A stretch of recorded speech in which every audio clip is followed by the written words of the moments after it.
The autumn of 2008 painted Bridgeport, Connecticut, in shades of amber and rust.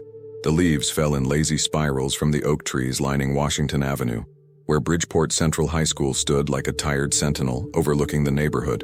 It was a Tuesday afternoon, October 14th, and the sky hung low with gray clouds that threatened rain but never quite delivered. Hannah Moore pushed through the heavy wooden doors of the school library at 4:47 p.m. The security footage would later timestamp this moment with clinical precision, capturing her slight frame in a navy cardigan and jeans, her dark hair pulled back in a ponytail that swayed as she walked. She carried her backpack on one shoulder, the same faded green JanSport she'd had since freshman year, and clutched a borrowed copy of To Kill a Mockingbird against her chest. Mrs. Gladys Patterson, the librarian for 23 years, remembered Hannah's soft thank you as she'd checked out the book. She was always so polite, Mrs. Patterson would tell police later, her voice cracking. Never any trouble, just quiet, always reading something. Hannah Moore was, by all accounts, unremarkable in the way that good students often are. She maintained a 3.8 GPA, participated in the school's environmental club, and spent most lunch periods in the library or sitting alone by the windows in the cafeteria. Her teachers described her as conscientious and withdrawn, a girl who did her work, kept her head down, and seemed to prefer books to people. She lived with her mother, Patricia Moore, in a modest 2-bedroom apartment on East Main Street, about a 15-minute walk from the school. Her father had left when she was 7, moving somewhere out west, Arizona, her mother thought, though they'd lost touch. Patricia worked double shifts as a nurse at Bridgeport Hospital, which meant Hannah spent many evenings alone, doing homework at the kitchen table or reading in her room. The security camera in the main corridor captured Hannah's exit from the library. She walked with her usual unhurried pace, her sneakers making no sound on the worn linoleum. The hallway was mostly empty at this hour, just a few stragglers from the drama club rehearsal, and 2 janitors changing trash bags near the gymnasium entrance. At 4:51 p.m., Hannah approached the intersection, where the main corridor met the east wing. This was where the older part of the building began, the section constructed in 1932 when the school first opened. The walls here were different, darker brick, narrower windows, a mustiness that no amount of industrial cleaner could eliminate. The camera angle captured her clearly as she walked toward the corner. She didn't pause, didn't look back, didn't appear distressed in any way. She simply turned the corner, moving out of frame, and then she was gone. The east wing camera, positioned 30 feet down that corridor, never showed her emerging from the turn. It recorded an empty hallway, just afternoon light filtering through grimy windows and the steady hum of fluorescent bulbs overhead. No Hannah, no movement at all except for a janitor who passed through 7 minutes later, pushing a cart of cleaning supplies. When Patricia Moore called the school at 7:30 p.m., panic edging into her voice, no one took it seriously at first. Teenagers stayed late. They went to friends' houses. They lost track of time. But Patricia insisted. Hannah always called if she'd be late. Always. And she wasn't answering her phone. By 9:00 p.m., 2 Bridgeport police officers were reviewing the security footage in the school's cramped security office, watching Hannah Moore turn that corner again and again. They checked every camera in the building. They walked the corridors with flashlights calling her name. They searched classrooms, bathrooms, storage closets. They found nothing. Detective Marcus Rivera arrived just after 10:00 p.m., his tie loosened and his face showing the weariness of a man who'd been on duty for 14 hours. At 42, Rivera had worked dozens of missing person cases in his 16 years with the Bridgeport Police Department. Most were runaways. Some were custody disputes. A few were tragedies he preferred not to think about. But this one felt different from the start. "Show me again," he said to Officer Chen, who controlled the security playback. They watched Hannah disappear for the 5th time. Rivera leaned closer to the monitor, his jaw tight. "And the east wing camera, it's working?" "Checked it myself," Chen confirmed. "Records continuously. No gaps, no malfunctions. She just doesn't appear." Rivera stood and walked to the corridor himself, Chen following with a flashlight even though the overhead lights were on. They stood at the exact spot where Hannah had turned the corner. The hallway stretched ahead, lockers on both sides, 3 classroom doors, a water fountain, and at the far end, an exit door that led to the student parking lot. "That exit door, was it locked?" Rivera asked. "Always locked from the outside after 4 p.m., Chen replied. "Requires a key or pushing the emergency bar from inside, which triggers an alarm." No alarm went off. Rivera examined the lockers, the classroom doors, the water fountain. Everything was normal, ordinary. There was no hidden passage, no secret door, no explanation for how a 16-year-old girl could simply vanish in the space of 30 feet. By midnight, the school had been searched top to bottom. Patricia Moore sat in the principal's office, her nurse's scrub still on from her shift. Mascara streaked down her cheeks. She clutched Hannah's school photo, last year's picture, where Hannah smiled uncertainly at the camera, her eyes holding that cautious quality of someone unused to being the center of attention. "She's a good girl," Patricia kept saying, her voice hoarse. "She doesn't have many friends, but she's good. She wouldn't run away. Something happened. Something's wrong." Detective Rivera believed her. In his experience, mothers knew.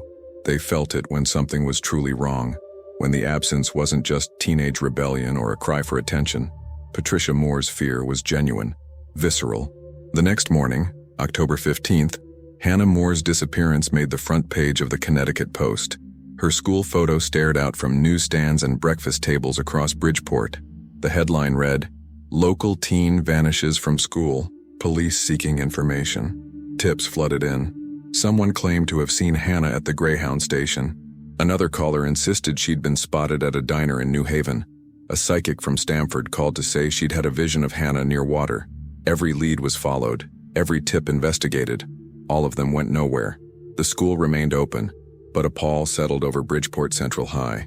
Students walked the corridors in nervous clusters. Parents demanded answers. The local news ran segments featuring Patricia Moore's tearful pleas for Hannah's safe return. Detective Rivera spent hours reviewing the footage, interviewing students and staff, searching for anything out of place. He learned that Hannah had been bullied mildly in middle school for being weird, but that had mostly stopped by high school, where she'd learned to be invisible. Her few acquaintances described her as nice but distant.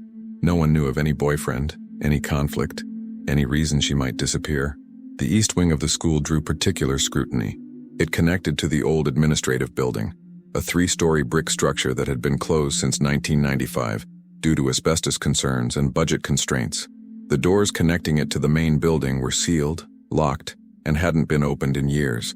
Or so the school maintenance supervisor Dale Hutchins insisted. "Nobody goes in there," Hutchins said, his thick hands folded on the table during his interview with Rivera. "Been sealed up proper.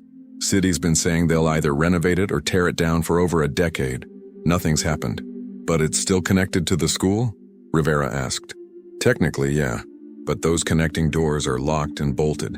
I check them myself every few months, hasn't been a problem." Rivera made a note to inspect those doors himself. 3 days after Hannah's disappearance, the first search dogs arrived. German shepherds trained in tracking swept through the school and surrounding area, their handlers watching intently for any sign of alert. One dog showed interest near the sealed doors to the old building, scratching at the frame and whining. But when officers forced the door open, breaking the lock and prying away the 2x4s nailed across it, they found only darkness, dust, and the musty smell of abandonment. Rivera walked through the old building with his flashlight, his footsteps echoing in empty hallways lined with locked classroom doors. Water damage stained the ceilings.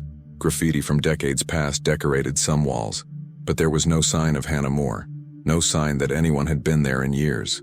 The case began to grow cold. Weeks passed, then months. The story slipped from the front page to the inside sections, then disappeared entirely. Patricia Moore continued to search, printing flyers, maintaining a blog, appearing at city council meetings to demand action. But the public's attention moved on. Life moved on. Detective Rivera never quite let it go. The case file remained on his desk, Hannah's photo pinned to his bulletin board. Every few months he'd return to the school, walk those corridors, stand at the spot where she'd vanished. He'd watch the security footage again, hoping to see something new. He never did. The years accumulated like dust in that abandoned building. 2009, 2010, 2011. Hannah Moore became a local legend, a cautionary tale, a mystery that haunted Bridgeport like a ghost. Some said she'd been abducted. Others whispered about running away, though her bank account was never touched. Her social media never updated. A few spoke of something darker, something involving the old building and its sealed doors. But no one knew the truth, and Hannah Moore remained lost to the shadows of Bridgeport Central High, her fate a question mark that would haunt those corridors for 16 years, until the renovation began. The winter of 2008 descended on Bridgeport with unusual severity. By November, ice coated the streets and snow piled high against the brick facade of Bridgeport Central High School. The search for Hannah Moore continued, but with each passing week, hope dimmed like the early sunsets that now fell before 5 o'clock. Detective Marcus Rivera had interviewed over 200 people by December. Teachers, students, janitors, bus drivers, neighbors, anyone who might have seen something, heard something, known something. He'd combed through Hannah's social media accounts, finding sparse activity that painted the picture of a lonely girl who posted rarely and had few online friends. He'd examined her bedroom, noting the neat stacks of books on her nightstand, the astronomy posters on her walls, the journal filled with observations about constellations and weather patterns rather than typical teenage concerns about boys or drama. Patricia Moore had stopped sleeping. Rivera could see it in her face during their weekly meetings. The deepening shadows under her eyes, the way her hands trembled when she held her coffee cup. She'd taken a leave of absence from the hospital and spent her days searching, posting flyers on every telephone pole and storefront window in Bridgeport and the surrounding towns. "I can feel her," Patricia would say, her voice barely above a whisper. "I know she's still out there. A mother knows." Rivera never contradicted her, though statistically he knew that after the first 48 hours, the chances of finding a missing person alive dropped dramatically. After 3 months, those chances became almost non-existent. But he kept that knowledge to himself and continued working the case with the same intensity as day one. The school had become a different place. Students walked the hallways with nervous glances, avoiding the East Wing entirely unless absolutely necessary. The corridor where Hannah had vanished acquired an unofficial taboo. Kids would take the long way around rather than walk through it. Some reported feeling watched when they passed through. Others claimed to hear sounds coming from behind the sealed doors to the old building. Principal Gerald Vasquez addressed these rumors in a January assembly, his voice stern as he dismissed unfounded speculation and superstitious nonsense. But even he seemed uncomfortable when he walked through that corridor, and Rivera noticed he'd started parking in a different lot to avoid passing the old building entirely. The sealed doors to the abandoned administrative building became a focal point of both official investigation and student folklore. Rivera had ordered a thorough search of the structure in those first frantic days after Hannah's disappearance, and officers had found nothing but decades of neglect. 3 floors of empty classrooms, offices stripped of furniture, windows covered with plywood from the outside. The building was a tomb of institutional memory, filled with the ghosts of previous generations but no sign of Hannah Moore. Still, something about it bothered Rivera. Maybe it was the way that Search Dog had reacted at the connecting door. Maybe it was the building's proximity to where Hannah had vanished. Or maybe it was something less tangible, a cop's instinct honed over years of seeing what people were capable of hiding. He returned to the old building in February, this time alone, armed with a powerful flashlight and a floor plan from the city archives. The building had been constructed in 1932 as the school's main administrative center, and had served that function for over 60 years before asbestos was discovered in the ceiling tiles and walls. The remediation had been deemed too expensive, and the building had simply been sealed and forgotten, one of many infrastructure problems Bridgeport couldn't afford to address. Rivera walked through it methodically, checking every room on every floor. The basement held old maintenance equipment and boxes of records from the 1970s and 80s. The first floor contained former offices, the principal's suite, a nurse's station, and a small cafeteria that had served staff. The second and third floors were primarily classrooms, though some had been converted to storage before the building closed. He found no hidden spaces, no secret rooms, no indication that anyone had been there recently except for the occasional evidence of teenagers breaking in, empty beer cans, cigarette butts, spray-painted profanity on the walls. The windows were all secure, boarded from outside and undisturbed from within. The roof access was locked and showed no signs of tampering. Rivera stood in what had been the principal's office on the first floor, his flashlight cutting through the darkness. Somewhere in the building, water dripped with metronomic persistence. The wind outside rattled the boards covering the windows. It was, he thought, exactly the kind of place a teenage girl would never voluntarily go. But what if she hadn't gone voluntarily? The thought had occurred to him before, of course. Abduction was always the primary theory in cases like this, but the logistics made it nearly impossible.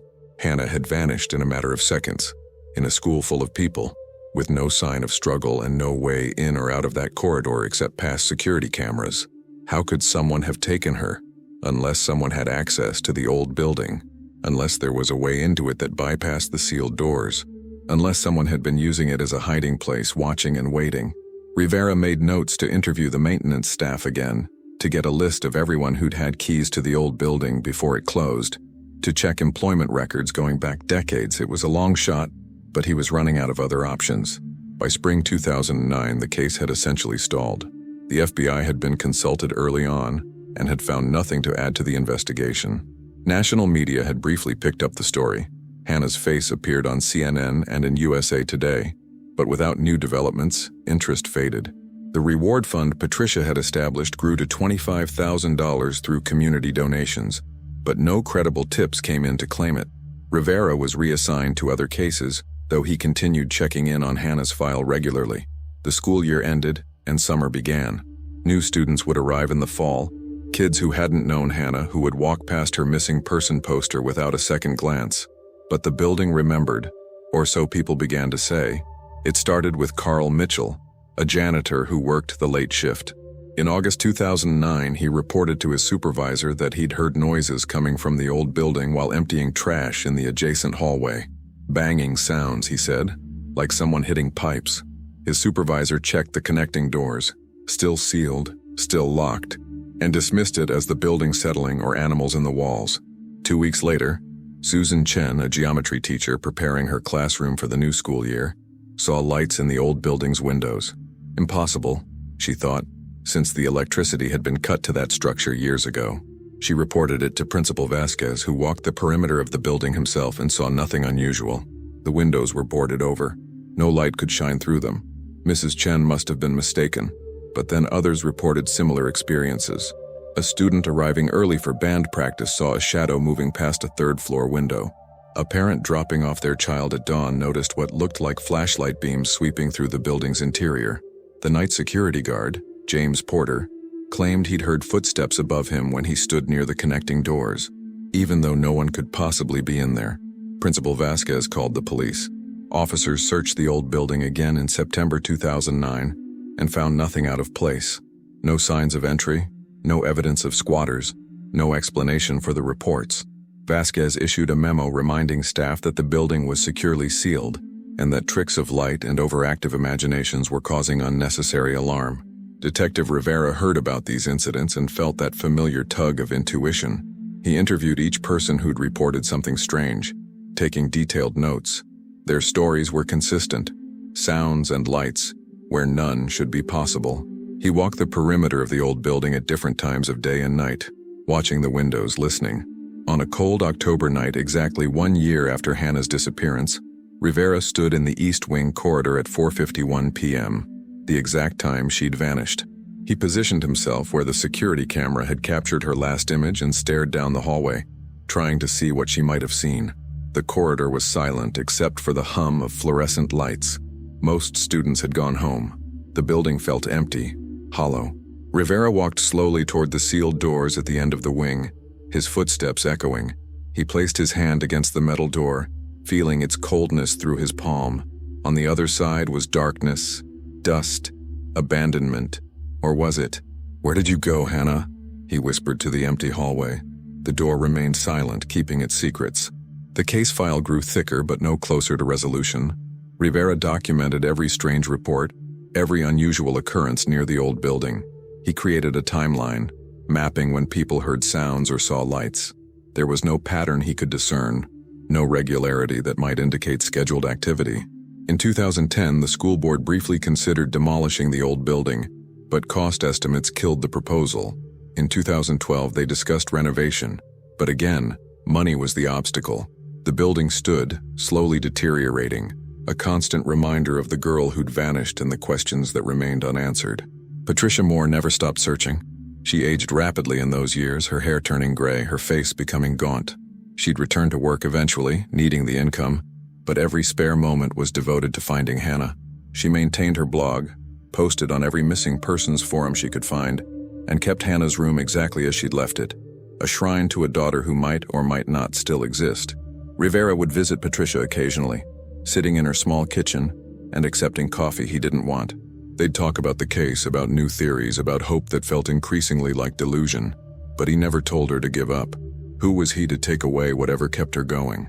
Years passed. 2013, 2015, 2018. The strange reports from the old building continued sporadically. Always sounds, always lights, always impossible to verify. Students told stories about the ghost of Hannah Moore wandering the abandoned halls. Some claimed to have seen her face in the windows. Rivera knew these were just urban legends, the kind of mythology that grows around unsolved mysteries. But he also knew that legends sometimes contained kernels of truth. By 2020, Rivera had been promoted to lieutenant. He supervised a team of detectives and handled administrative duties that kept him away from active investigations. But Hannah Moore's file remained on his desk, now buried under more recent cases. He'd pull it out sometimes late at night when the office was empty, and review the evidence again with tired eyes. The security footage was archived digitally now, but he still had the original DVDs. He'd watch Hannah turn that corner, disappearing from view, and wonder what she'd seen in those final moments. Had she been afraid? Had she known what was about to happen? Or had it been quick, unexpected, over before she could even scream? The COVID-19 pandemic brought new challenges to Bridgeport, and Hannah's case receded further into the background. The school closed for remote learning, then reopened with restrictions. The old building stood empty as always, its windows now covered with plywood that was weathered and peeling. In 2023, the Bridgeport School Board finally approved a comprehensive renovation plan. State and federal grants had been secured. Bridgeport Central High would be modernized, expanded, and the old administrative building would either be renovated and integrated into the new design or demolished to make room for new construction. Architectural surveys were conducted. Engineers assessed the structure's integrity. Environmental teams tested for asbestos and lead paint. The old building was opened and examined more thoroughly than at any time since Hannah's disappearance. And still, they found nothing. The renovation was scheduled to begin in spring 2024. Contractors were hired. Plans were finalized. After 3 decades of abandonment, the old building would finally yield its secrets, or be torn down, taking them to the grave. Detective Lieutenant Marcus Rivera, now 58 and considering retirement, made one final visit to the site before construction began. He stood in the East Wing corridor, in that same spot where Hannah had vanished 16 years earlier. The school was closed for spring break, and he was alone with his memories and his failures. "I'm sorry I couldn't find you," he said to the ghost of a girl he'd never met but felt he knew intimately. "I'm sorry." The building offered no response, no absolution, just silence and the weight of unanswered questions. Construction began on March 15, 2024. The sound of jackhammers and demolition echoed through the empty corridors. Workers in hard hats and dust masks moved through the old building, tearing down walls, exposing decades of hidden rot. And then on April 3, 2024, they found something. April 3, 2024 began as an ordinary day for the construction crew working on Bridgeport Central High School's renovation.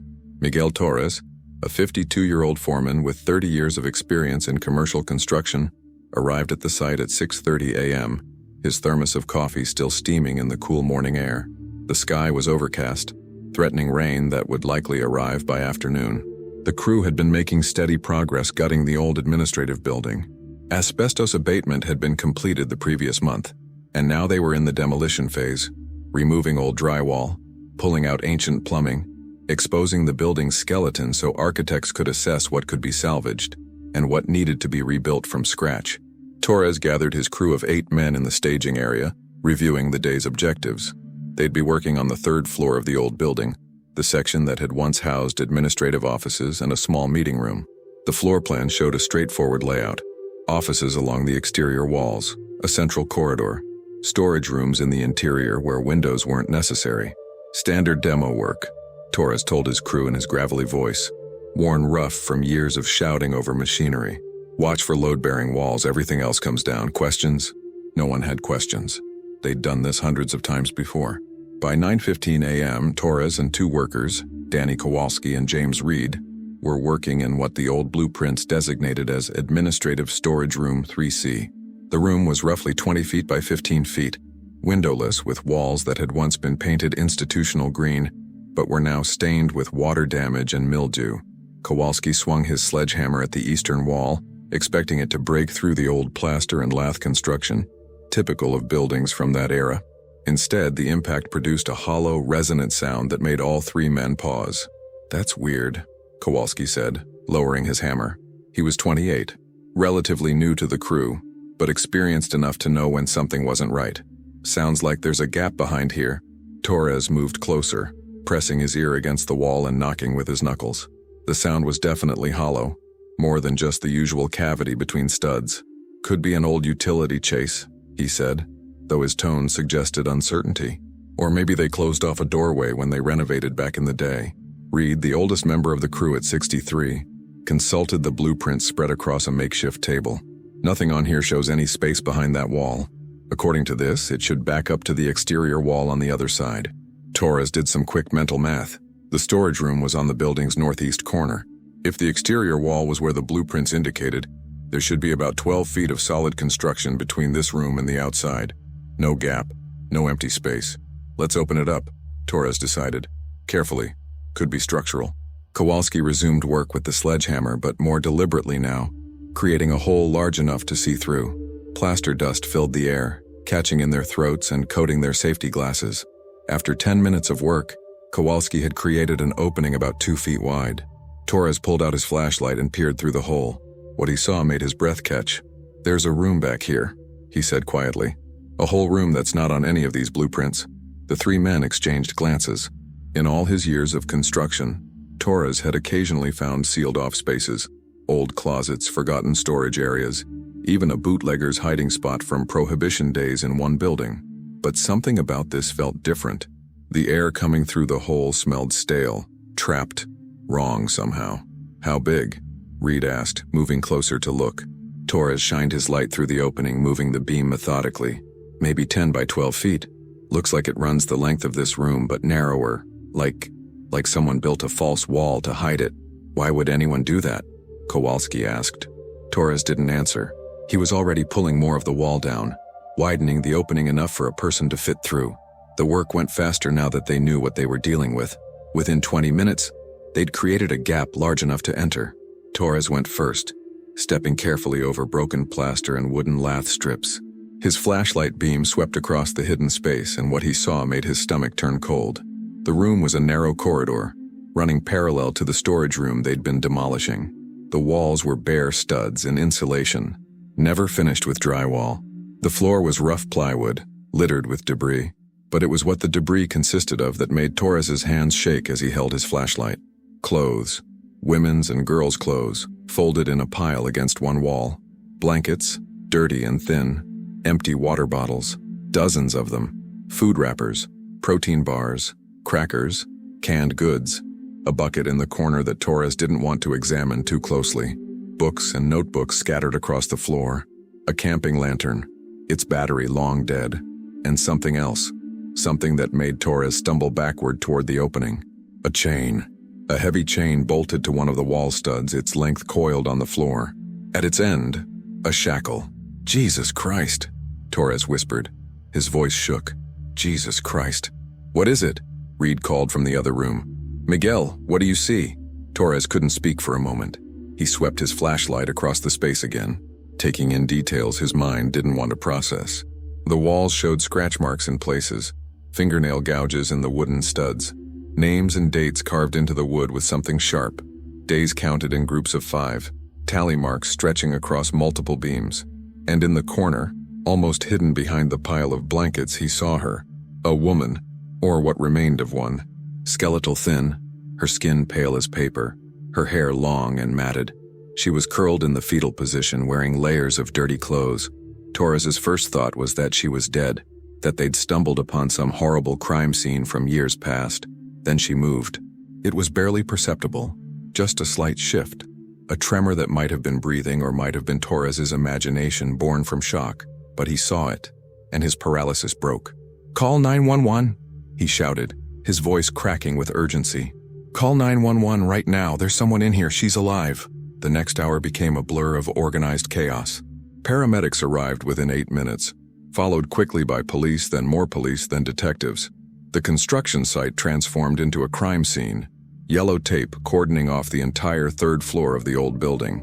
Torres led the first responders to the opening in the wall, watching as paramedics squeezed through with their equipment.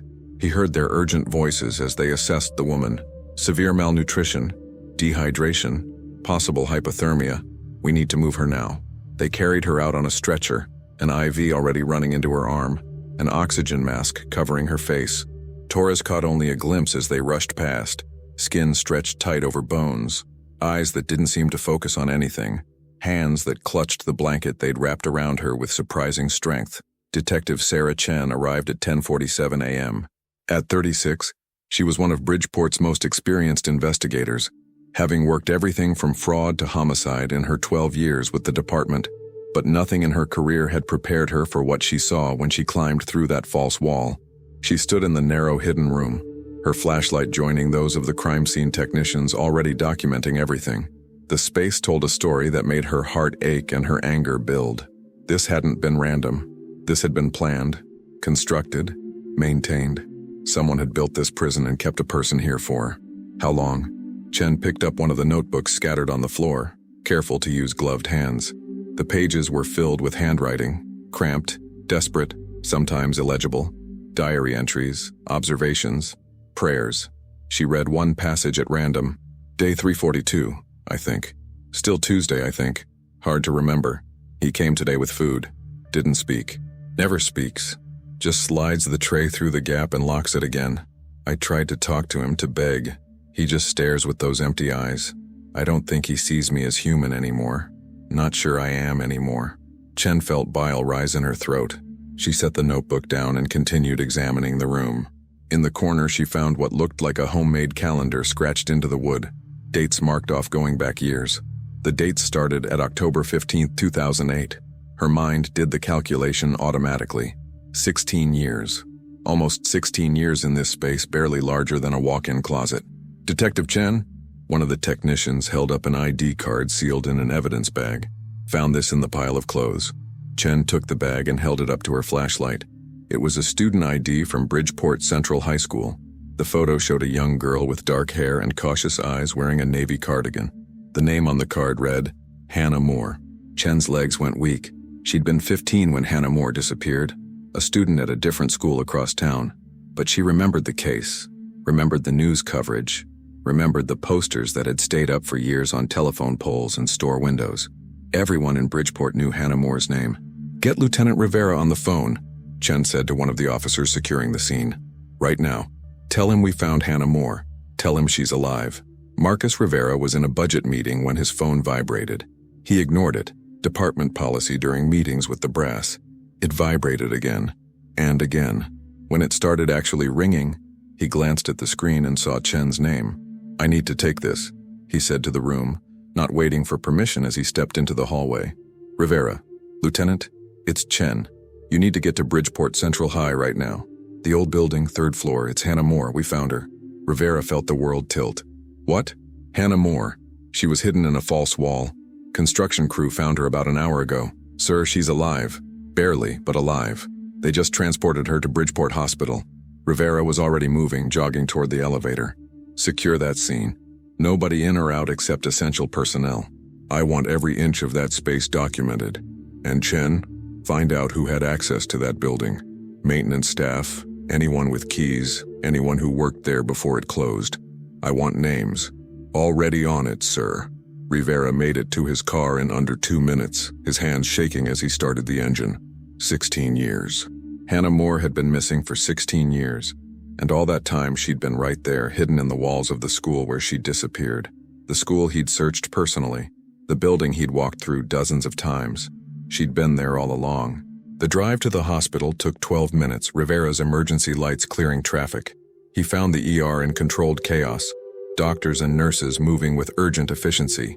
He flashed his badge to the nurse at the desk. "Hannah Moore, the patient just brought in from the school. Where is she?" The nurse checked her computer. "Trauma Bay 3. But sir, they're working on her. You can't." Rivera was already walking. He found Trauma Bay 3 behind a curtain, a team of medical professionals surrounding a gurney.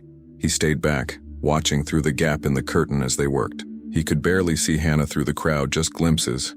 An arm extended for an IV line, pale and thin as a child's. Her face, sunken and aged beyond its 32 years. Her eyes, open but unfocused, staring at the ceiling as if unable to believe it was real.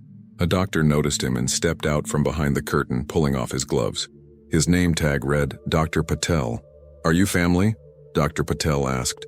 "Police, Detective Lieutenant Rivera. I've been working her case since 2008. Dr. Patel's expression shifted from professional reserve to something closer to horror. "She's been missing since 2008? What can you tell me about her condition?" "Doctor," Patel glanced back at the trauma bay, then lowered his voice. "Severe malnutrition, muscle wasting, vitamin deficiencies, signs of long-term captivity, pressure sores, muscle atrophy from restricted movement, dental issues from lack of care. But detective, physically those things can be treated. What I'm more worried about is psychological. She's responsive but minimally verbal. Seems to be in a state of severe shock. We're getting psychiatry involved immediately. Can she talk? Can she tell us what happened? Not right now. Maybe not for a while. She needs stabilization first. But detective," Dr. Patel paused, choosing his words carefully. "In my 20 years of emergency medicine, I've never seen anything like this. The human will to survive. It's remarkable. Whoever she is, whatever she's endured, she fought to stay alive. Remember that." Rivera nodded, his throat tight. He returned to the curtain, watching the team work, and as he stood there, he made a silent promise to the broken woman on that gurney. He would find who did this, and he would make them pay. Patricia Moore was folding laundry in her apartment when her phone rang. She'd taken the day off from the hospital, a rare luxury she'd allowed herself, using the time to catch up on mundane tasks that had piled up over her 12-hour shifts. At 61, she felt every year of her age, especially the 16 that had passed since Hannah disappeared. The number on her phone screen was unfamiliar, but she answered anyway. She always answered, always hoping. "Is this Patricia Moore?" a male voice asked. "Yes. Who is this?" "Mrs. Moore, this is Lieutenant Marcus Rivera from the Bridgeport Police Department. I need you to sit down." Patricia's legs obeyed before her mind caught up, her body remembering this conversation from 16 years ago, the one that had started with, "Your daughter is missing." Her hand gripped the phone so tightly her knuckles turned white. "We found Hannah," Rivera said, his voice gentle but urgent. "She's alive. She's at Bridgeport Hospital right now." The laundry basket fell from Patricia's lap, clothes spilling across the floor. The world seemed to stop, then restart at a different speed. "What?" The word came out as barely a whisper. She was hidden in the old school building. Construction workers found her this morning. "She's in serious condition but stable. I'm sending a patrol car to bring you to the hospital right now. They'll be there in 5 minutes." Patricia couldn't speak, couldn't breathe. 16 years of grief, of hope, that had slowly calcified into resignation, suddenly shattered and reformed into something she couldn't name. Hannah, alive, after all this time. "Mrs. Moore? Are you there?" "I'm here," she managed. "I'm here, I'll be ready." The patrol car arrived in 4 minutes. Officer Jennifer Walsh, a kind-faced woman in her 30s, helped Patricia into the back seat and spoke in soothing tones during the drive, though Patricia heard none of it. Her mind was a storm of questions, emotions, disbelief. How could Hannah be alive? Where had she been? Why hadn't they found her sooner? At the hospital, Lieutenant Rivera met her at the entrance. He'd aged since she'd last seen him. More gray in his hair, deeper lines around his eyes, but his expression held the same determined intensity she remembered from those first awful days. "She's stable," he told Patricia as they walked quickly through the corridors. "Physically, the doctors say she'll recover. But Patricia, you need to prepare yourself. 16 years is a long time. She's been through trauma we can't even imagine yet." Patricia nodded, though nothing could have prepared her for what she saw when they reached the ICU room. The woman in the bed looked nothing like the 16-year-old girl who'd left for school that October morning in 2008. This woman was skeletal, her cheekbones sharp beneath papery skin, her hair long and gray-streaked despite her age. Her arms, visible above the thin hospital blanket, were marked with old scars and new IV lines. Monitors beeped softly, tracking vital signs. But her eyes, when they opened and focused on Patricia standing in the doorway, her eyes were Hannah's. "Mom?" The word was hoarse, barely audible, formed by lips cracked from years of inadequate hydration. Patricia moved to the bedside, tears streaming down her face. She took Hannah's hand, feeling how fragile it was, like holding a bird. "I'm here, baby, I'm here. I never stopped looking. Never." Hannah's fingers tightened slightly around her mother's hand. "I knew," she whispered. "I knew you wouldn't." They cried together, 16 years of separation collapsing into that moment. Dr. Patel and a psychiatrist named Dr. Rebecca Foster stood back, giving them privacy while remaining close enough to intervene if necessary. After several minutes, Dr. Foster gently approached. "Mrs. Moore, I'm Dr. Foster. I'll be working with Hannah on her psychological recovery. Right now, she needs rest more than anything. But when she's ready, when she's strong enough, we'll need to hear what happened, for her healing and for the investigation." Patricia nodded, reluctant to release Hannah's hand. Whatever she needs. Whatever she needs. Hannah's eyes had closed again, exhaustion overtaking her. Patricia settled into the chair beside the bed, determined not to leave. Rivera stood in the doorway, his mind already working through the investigation that would need to happen. While Hannah rested under her mother's vigil, Detective Chen was orchestrating the largest crime scene investigation Bridgeport had seen in years. The hidden room in the old school building had been photographed from every angle, every item cataloged and bagged as evidence. The notebooks were particularly valuable. Chen sat in a conference room at the police station that evening, wearing gloves as she carefully read through them. Hannah's handwriting evolved across the pages, starting neat and careful, growing more erratic as time passed, then settling into a resigned consistency that was somehow more heartbreaking than the desperate scrawls. The entries painted a horrific picture. Hannah had been grabbed in that corridor, a hand over her mouth, a cloth pressed to her face. She remembered the smell, chemical, suffocating, and then nothing until she woke up in the hidden room, chained and terrified. Her captor came irregularly, sometimes daily, sometimes with gaps of 3 or 4 days.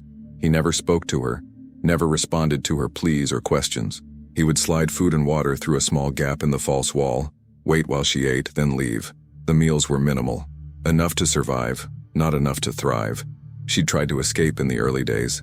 The notebooks documented her attempts, trying to break the chain, trying to force the wall panels, screaming until her voice gave out. But the room was too well constructed, too isolated. No one heard her. No one came. As months turned to years, her entries changed. Less about escape, more about survival. She wrote about the sounds of the school, distant and muffled, but present. Bells ringing, footsteps in corridors, voices sometimes. She could hear life happening around her while she slowly died in the dark. She marked time obsessively, tracking days and weeks. She exercised as much as the chain allowed, trying to keep her muscles from atrophying completely. She rationed the books he occasionally left her, reading them over and over until she'd memorized passages.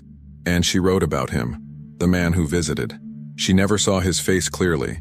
He kept to the shadows, wore a maintenance worker's uniform, moved with the practiced ease of someone who knew the building intimately.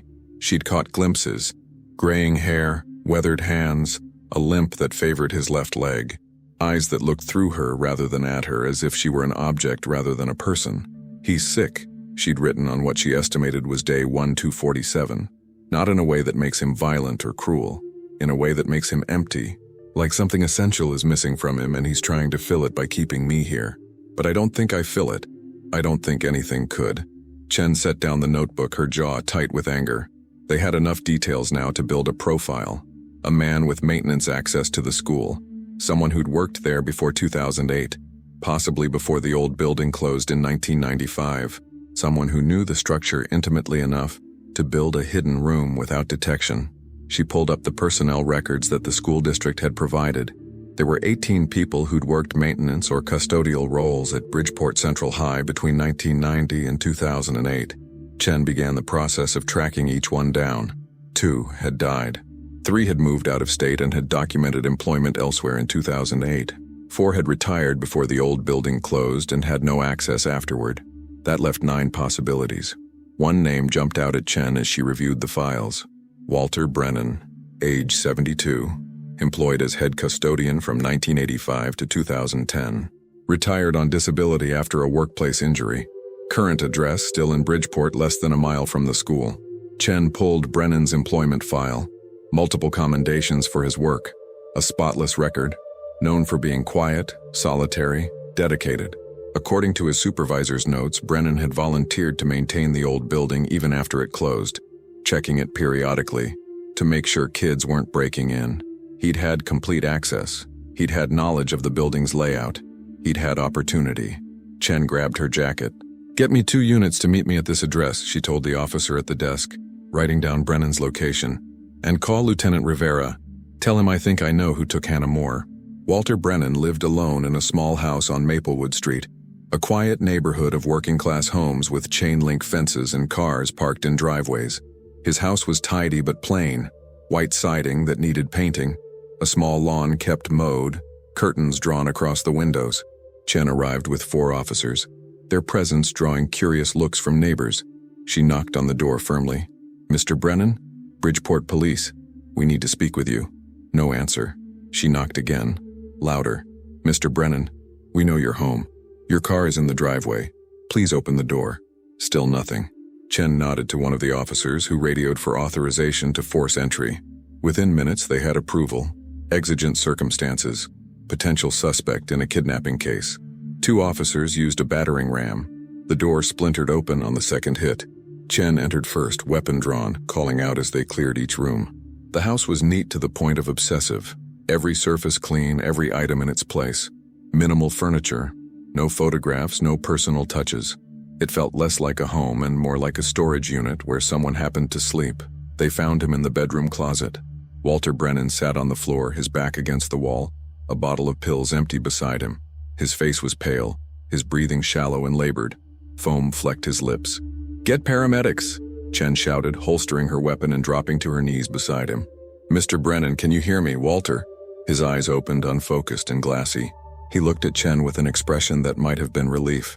"You found her," he whispered. "Finally found her." "Why did you do it?" Chen demanded, even as she heard sirens approaching. "Why Hannah Moore? Why keep her all these years?" Brennan's eyes drifted closed. "Not supposed to leave," he murmured. "Students aren't supposed to leave after dark. Against the rules." She was breaking the rules. Chen felt ice flood her veins. "That's why you took her? Because she stayed late at school? Had to correct it. Had to fix it." His voice was fading, words slurring together. "Kept her safe. Kept her where she belonged. In the school. Always in the school." The paramedics burst through the door, pushing Chen aside as they began emergency treatment. They worked quickly, efficiently, but Chen could see in their faces that they were likely too late. Brennan had taken the pills sometime before they'd arrived, and whatever he'd ingested was already in his system. They transported him anyway, loading him onto a gurney and rushing him to the ambulance. Chen followed in her car, calling Rivera with updates. Walter Brennan was pronounced dead at Bridgeport Hospital at 7:43 p.m., less than 9 hours after Hannah Moore had been found. The same hospital now housed both victim and perpetrator, though they would never occupy the same space again. Chen stood outside the ER, her hands shaking with frustration and rage. They'd found him. They'd been so close to getting answers, to understanding the twisted logic that had driven him to imprison a teenage girl for 16 years. And he'd taken the coward's way out, swallowing pills rather than facing what he'd done. Rivera arrived 20 minutes later, his face drawn. He'd been with Hannah and Patricia, had to leave them to deal with this new development. "Did he say anything?" Rivera asked. "Not much. Something about Hannah breaking rules by staying late, that he had to correct it, keep her where she belonged. Marcus. He was completely detached from reality. He seemed to think he was doing something right." Rivera closed his eyes, exhaustion and anger warring on his face. 16 years. She was right there for 16 years and we never found her. "We didn't know," Chen said quietly. "The building was sealed. We had no reason to think. We should have known." Rivera's voice was harsh, bitter. "I searched that building myself, multiple times, and I never found her." They stood in silence, the weight of that failure pressing down on both of them. Inside the hospital, unaware of Brennan's death, Hannah slept under sedation. Patricia sat beside her, holding her hand, finally allowing herself to believe that this was real. Her daughter was alive, broken, traumatized, bearing scars that might never fully heal, but alive. Dr. Foster had explained what the recovery would look like. Physical therapy to rebuild atrophied muscles, nutritional rehabilitation, dental work, medical treatment for various deficiencies and issues caused by prolonged captivity. But the psychological recovery would take longer. Hannah had spent more than half her life in captivity, her entire adult development occurring in a space barely larger than a closet. She'd need extensive therapy, possibly for years. There would be PTSD, anxiety, depression, trust issues. The path ahead would be long and difficult, but Patricia didn't care. They had time now. Time to heal, time to recover, time to rebuild what had been stolen from them. After 16 years of not knowing, of hoping against hope, that was everything. As night fell over Bridgeport, news of Hannah Moore's discovery spread rapidly. Within hours, media trucks were parked outside the hospital. The story was already going national. The girl who vanished, found alive 16 years later in the walls of her own school. Rivera held a brief press conference at 9 p.m., standing outside police headquarters with a forest of microphones before him. He kept his statement short, confirming the discovery, confirming Hannah's survival, confirming that the suspect was deceased. He declined to answer questions, saying the investigation was ongoing. But privately, he knew the investigation was essentially over. Walter Brennan had been a custodian at the school, had access, had knowledge, had opportunity. They'd found evidence in his home. Blueprints of the old building with the hidden room marked in pencil, receipts for supplies that matched items found in Hannah's prison, notebooks where he'd recorded his visits to her with the detached precision of someone documenting a scientific experiment. He'd been seriously mentally ill, operating under a delusional system that made sense only to him. In his mind, he'd been maintaining order, enforcing rules, keeping students safe by keeping them contained. Hannah had simply been in the wrong place at the wrong time, and his broken mind had decided she needed to be corrected. It would make headlines for weeks. Experts would analyze it. Psychologists would write papers. Security protocols would be revised. The school board would face lawsuits. But none of that mattered to Rivera as much as the image of Hannah Moore holding her mother's hand in that hospital room. After 16 years of searching, of failing, of wondering, he'd finally brought her home. The news of Hannah Moore's discovery exploded across national and international media within 24 hours. By April 5, 2024, her story dominated every major news network. CNN ran continuous coverage. The New York Times published a front-page story with the headline "Captive in the Walls: Teen Missing 16 Years Found Alive in Connecticut School." Social media erupted with hashtags: Hannah Moore, Bridgeport Miracle, Justice for Hannah. The hospital became a fortress. Security personnel were posted at every entrance, keeping reporters and curiosity seekers away from Hannah's floor. Patricia Moore refused all interview requests, issuing a single statement through the hospital's public relations office. "Our family is focused entirely on Hannah's recovery. We ask for privacy and prayers during this difficult time." But privacy was nearly impossible. Helicopters circled overhead trying to get footage. Paparazzi with telephoto lenses camped across the street. Well-meaning strangers left flowers and cards at the hospital entrance, the pile growing until hospital staff had to designate a special area for them. Inside room 412, isolated from the chaos, Hannah began the slow process of returning to a world she no longer recognized. Dr. Rebecca Foster met with her for the first time on April 6th, 3 days after Hannah's rescue. Patricia waited outside, giving them privacy despite her reluctance to leave Hannah's side even for a moment. Hannah sat propped up in bed, looking slightly less skeletal than when she'd arrived. IV nutrition had begun restoring some color to her face, though she remained painfully thin. She wore hospital pajamas that hung loose on her frame, and her long hair, now clean and brushed by a patient nurse, fell past her shoulders in gray-streaked waves. "Hello, Hannah. I'm Dr. Foster," Rebecca said, settling into the chair beside the bed. She kept her voice gentle, her movements slow and predictable. "I'm a psychiatrist, but I want you to understand that I'm here to help you heal, not to analyze you. Everything we discuss is confidential unless you give me permission to share it." Hannah studied her with eyes that seemed decades older than her 32 years. "My mom trusts you." "She does. And I hope you will too in time.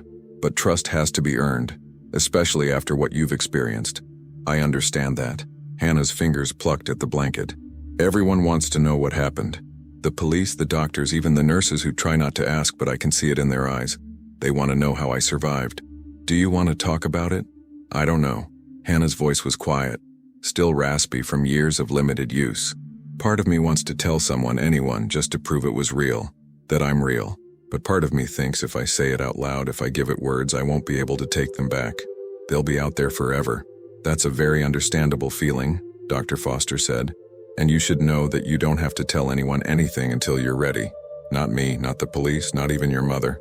Your story belongs to you." Hannah's eyes filled with tears. "I forgot what kindness sounded like. Real kindness, not the kind where someone wants something from you. He used to bring me books sometimes, and I thought that was kindness. That's how low I got, thinking my jailer giving me a used paperback was an act of mercy. Dr. Foster felt her professional composure crack slightly but held it together. You survived, Hannah. Whatever you had to tell yourself to survive, whatever compromises you made in your mind, you did what you needed to do. There's no shame in that. Over the next 2 weeks, Hannah slowly began to talk. Not about the captivity itself, not yet, but about the smaller things. How strange it was to see smartphones, which had barely existed when she disappeared. How the nurses looked impossibly young to her, though many were her age. How she'd missed 16 years of music, movies, news, technology, life. I was 16, she told Dr. Foster during one session. I'd just gotten my driver's permit. I was worried about a geometry test. I had a crush on a boy in my English class who didn't know I existed. Normal teenage problems. And then, she gestured vaguely at the hospital room. Then all of this. Patricia visited every day, sometimes staying overnight in the recliner beside Hannah's bed. They talked about small things. Patricia's job at the hospital, their old apartment. Patricia had moved twice since Hannah's disappearance. Relatives Hannah barely remembered. Patricia was careful not to overwhelm her daughter with 16 years of updates all at once. But some things couldn't wait. On April 10th, Detective Chen visited with Lieutenant Rivera, both dressed in civilian clothes to be less intimidating. They needed Hannah's statement for the official record, though Brennan's guilt was already established through physical evidence. Hannah agreed to talk to them, but only with Dr. Foster present. They gathered in a private consultation room, Chen and Rivera sitting across from Hannah with a recording device on the table between them. Hannah, I want you to know that Walter Brennan is dead, Rivera said gently. He took his own life the day we found you. He can't hurt you anymore. Hannah's expression didn't change. I know. A nurse told me. I don't feel anything about it. Is that wrong? No, Chen said firmly. It's not wrong. How you feel or don't feel about your captor is entirely your choice. Hannah nodded slowly. Can I ask you something first? Before I tell you what happened? Of course. Did anyone look for me? I mean, I know my mom did. But did the police? Did anyone care that I was gone? Rivera's voice was thick with emotion when he answered. Hannah, I've been a detective for over 20 years. I've worked hundreds of cases, and I never stopped thinking about you. Your file stayed on my desk for 16 years. I searched that building looking for you, multiple times.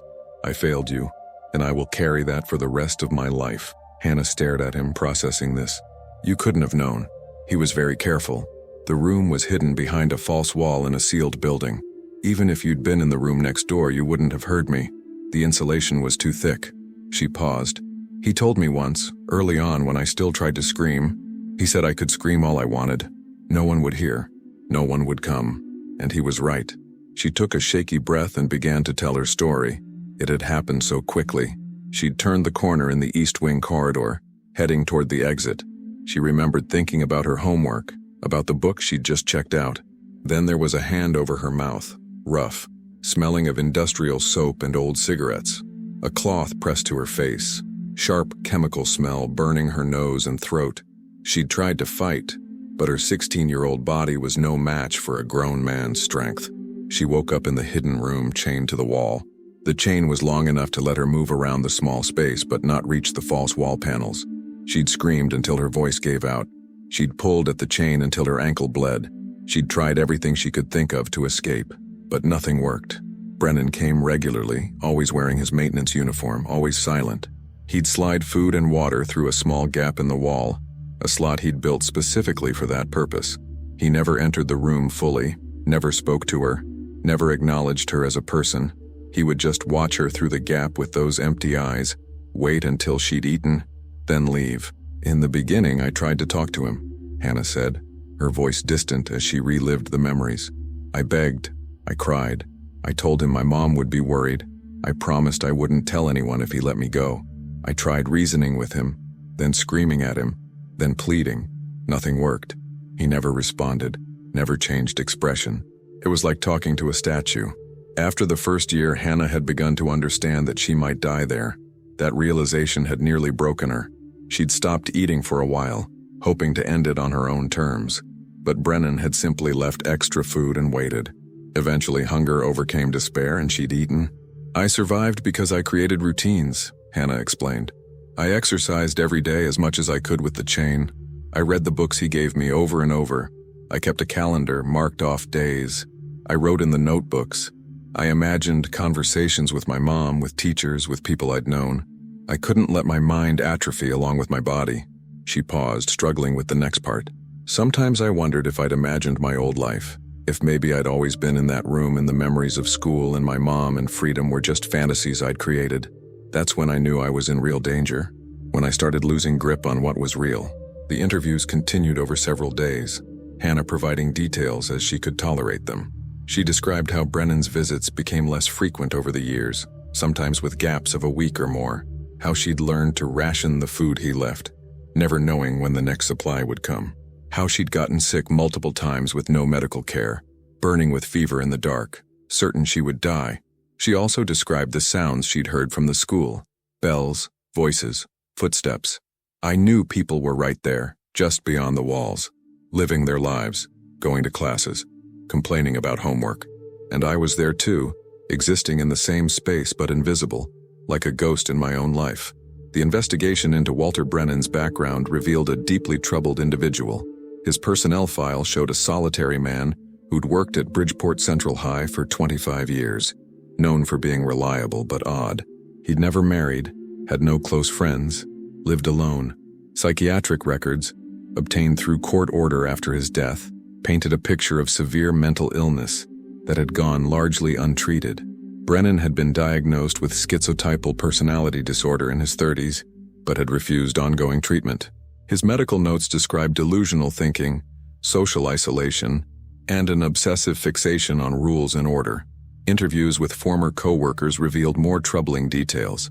Brennan had been known for his rigid enforcement of school rules, sometimes reporting students for minor infractions with an intensity that seemed excessive.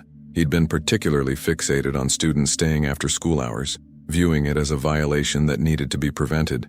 He used to say the school was his responsibility, one retired teacher told investigators, that students were safe as long as they followed the rules, and it was his job to enforce those rules.